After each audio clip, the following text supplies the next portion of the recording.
కాకినాడ నగరంలో city MLA Dwarapudi Chandrasekhar Reddy, మాజీ MLA Vanamadi Kondababu press మీట్ల పరంపర కొనసాగుతుంది. శుక్రవారం మాజీ MLA Vanamadi Kondababu city MLA Dwarampudi Chandrasekhar రెడ్డిపై చేసిన వ్యాఖ్యలపై శనివారం సిటీ ఎమ్మెల్యే ద్వారంపూడి ఘాటుగా స్పందించారు. 2019లో జరిగిన ఎన్నికలలో కొండబాబు అక్రమాలు, అవినీతికి పాల్పడ్డంతో అతనిని కాకినాడ ప్రజలు ఓడించారని అన్నారు. ప్రస్తుతం తాను ఎమ్మెల్యేగా ఉండి కాకినాడలో ఉన్న అన్ని డివిజన్లను అభివృద్ధి పదంలో నడిపిస్తున్నట్లు చెప్పారు. ఈ సమావేశంలో ఎమ్మెల్సీ కరి పద్మశ్రీ, కూడా చైర్పర్సన్ రాగిరెడ్డి చంద్రకళ దీప్తి, వైఎస్సార్ కాంగ్రెస్ పార్టీ నగర అధ్యక్షురాలు సుంకర శివప్రసన్న సాగర్, పెద్ద సంఖ్యలో మాజీ కార్పొరేటర్లు, నాయకులు పాల్గొన్నారు. మొన్న ముఖ్యమంత్రి గారి పర్యటన అయిన తర్వాత మాజీ ఎమ్మెల్యే కొండబాబు గారు టిక్కెట్ రాదేమో అని భయంతో అధిష్టానాన్ని అధిష్టానం దగ్గర మెప్పు పొందడం కోసం ఏదేదో వాగాడు. దాన్ని నేను కౌంటర్ కూడా ఇవ్వడం జరిగింది.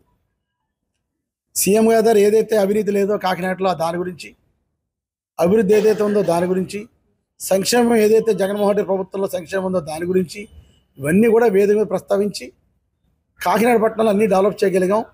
ఇంకా కాకినాడ పట్టణంకి ఏం కావాలంటే దాని గురించి కూడా మనం రిక్వెస్ట్ చేయడం జరిగింది. దీన్ని మరలా నేను ఆయన ప్రెస్ మీట్ పెట్టి నాకు ఒక 2-3 మళ్ళీ చెప్పడం జరిగింది. అందులో ప్రధానమైంది అంటాడు, అభివృద్ధి మీద చర్చకొస్తావా? నేను 2 సార్లు ఛాలెంజ్ చేశాను, నువ్వు రాలేదంటాడు. నువ్వు నాతో ఛాలెంజ్ ఇస్తుంది, ఒకవేళ నేను వస్తే నీ మైలేజ్ పెరుగుద్ది. నీ మైలేజ్ పెరగడం నేను ఎందుకు ఒప్పుకుంటాను? నువ్వు అభివృద్ధి చేయలేదని అన్నారు కాబట్టే ప్రజల్ని 2019లో ఓడించారు. 2019 నేను ప్రజలు ఓడించడానికి కారణం ఏంటంటే నీ అవినీతి వల్ల. నీ యొక్క కాకినాడ పట్టణంలో అభివృద్ధి లేదు కాబట్టి నిన్ను ప్రజలు ఓడించి నన్ను గెలిపించారు. అభివృద్ధి కోసం ఛాలెంజ్ అంటున్నావు కదా, నేనేం అవసరం లేదు నీకు ఛాలెంజ్ చేయడానికి, నేనే డిస్కస్ చేయడానికి నీకు అవసరం లేదు.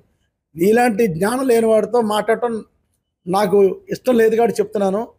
ఇక్కడ కాకినాడ నియోజకవర్గంలో 43 డివిజన్లు ఉన్నాయి. 43 డివిజన్లకు సంబంధించిన ప్రతినిధులు అందరూ వచ్చారు. ఇందులో ఎక్స్ కార్పొరేటర్లు ఉన్నారు, ఒకసారి నెగ్గిన ఉన్నారు, 2 సార్లు నెగ్గిన ఉన్నారు, 3 సార్లు నెగ్గిన ఉన్నారు.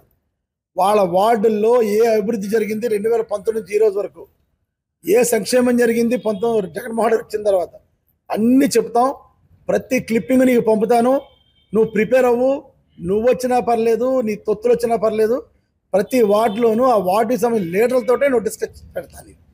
మా వాళ్ళు చాలు నీతో మాట్లాడడానికి. ధైర్యంగా అందరూ ధైర్యంగా ఉన్నారు. అభివృద్ధి చేయగలిగాం కాబట్టి అందరూ ధైర్యంగా ఉండి ఈరోజు ఈ ప్రెస్ మీట్కి 43 డివిజన్ల నుంచి కూడా విత్ ఇన్ షార్ట్ టైంలో 43 డివిజన్ నుంచి ప్రతినిధులు వచ్చారు. అందరూ కూడా ఆల్మోస్ట్ అందరూ ఎక్స్ కార్పొరేటర్లు వచ్చారు. కనుక ఈ ఛాలెంజ్ నువ్వు స్వీకరించమని, అభివృద్ధి విషయంలో వీళ్ళందరూ ఇప్పుడు మాట్లాడతారు. ప్రతి వాడికి అంటే అందరూ మాట్లాడితే ఎక్కువ టైం పడుతుంది కాబట్టి ప్రతి వాడి స్టేట్మెంట్ తీసుకుని మేము మీకు పంపిస్తాం జరుగుతుంది. ప్రెస్ కూడా రిలీజ్ చేయడం జరుగుతుంది. ఒక గంట గ్యాప్లో అందరి స్టేట్మెంట్లు మీకు ఇవ్వడం జరుగుతుంది.